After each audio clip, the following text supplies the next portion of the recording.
there's another reason to worry now about the way the world is going. Greg, last night I mentioned the plans of Nancy Pelosi, the Speaker of the US House of Representatives. She wants to visit Taiwan, a country that China says is actually a renegade province and she must not go. And I said this could lead to war because China's threatened a tough reaction. And Pelosi says she's heard claims it could even blow her aeroplane from the sky if she tries to fly to Taiwan. Now, former Prime Minister Paul Keating says Pelosi's planned visit to Taiwan is reckless, provocative and potentially catastrophic and should be scrapped. Is Keating right? And let's remember, he's an apologist for China for a long time. Should the US give in to China's threats? No, Keating is talking rubbish, and he always ends up echoing the line of the Chinese government. I'm sure his motivation is sound, but his analysis is terrible. I think this is a dreadful moment, Andrew, and could turn out to be one of those pivot moments in history. Up until now, I've been moderately happy with the Biden administration's policies towards China. But right now, Biden is pulling off Trump's tariffs. His infallibly counterproductive John Kerry is trying to get a deal with China on climate change. What a joke that is.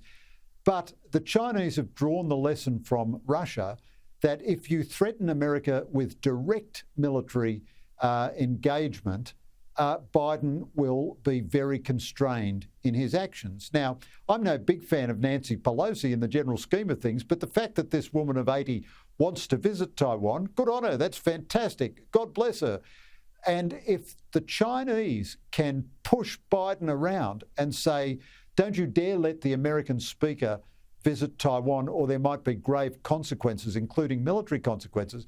Now, in Paul Keating's ridiculous analysis, he says conflict could break out. Conflict doesn't break out like a storm. What that means is that China could take aggressive, deadly military action against either Pelosi, that's very unlikely, or Taiwanese airplanes or over Taiwanese airspace.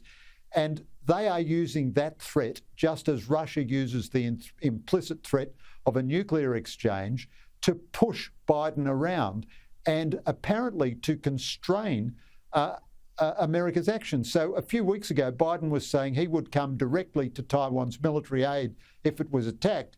Now he's telling Nancy Pelosi that she's got to take orders from Beijing about what parts of the world it's incredible. She can visit. If Biden goes ahead with this, I think it's a very bad moment.